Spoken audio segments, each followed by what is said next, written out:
it said fight. That's what the Chinese teams like to do. Imani, we've been saying it the entire time. You're just itching to go. Start off. I actually really liked RYL's composition. It was a bit unique, and when you have champions like Renekton and Annie that early in the game can put out a lot of AoE damage, of course you have to remember Tibbers is sitting there burning as well in that AoE.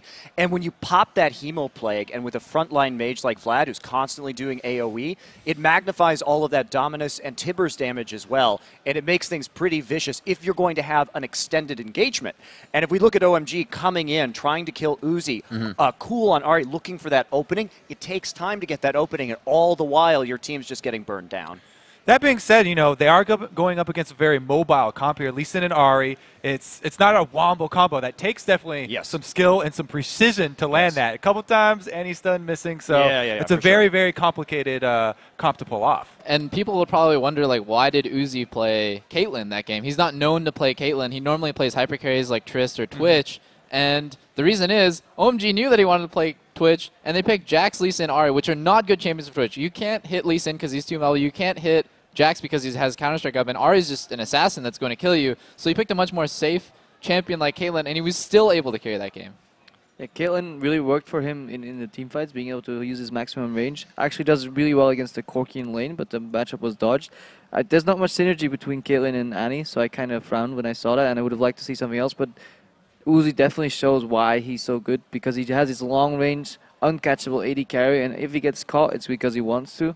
If he wants to get kicked in the middle of a fight, he'll allow it. But otherwise, he'll just place. His reaction time on Cleanse is unreal. Oh, yeah. So these team fights were really fun to watch. We should bring up a clip here. Yeah, let's get the replay on the screen. We have one prepped.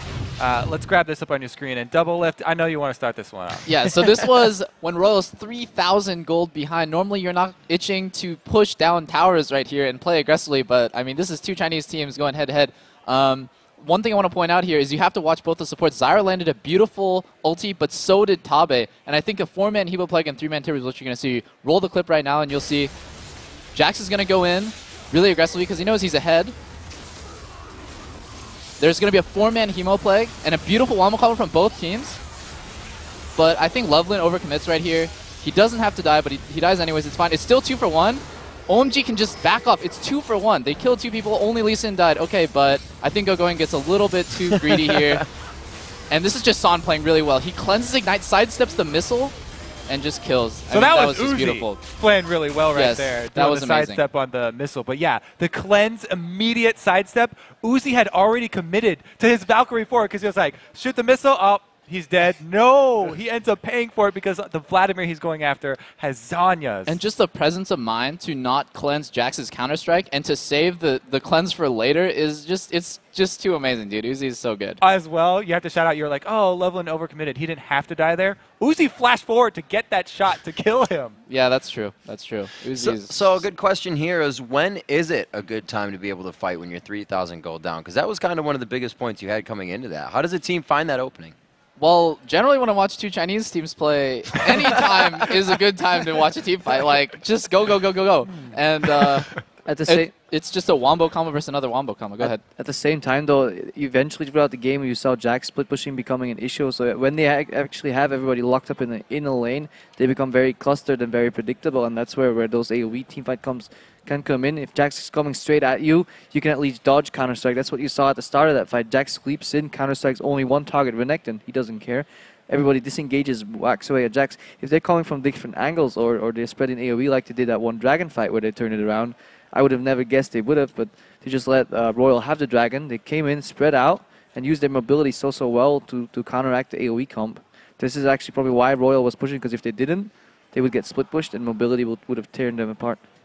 So what do you guys feel we're learning a little bit about the strengths of each region coming in here? Obviously, we see China's region just being one that fights. OMG put the stamp on that as they went through their group stage.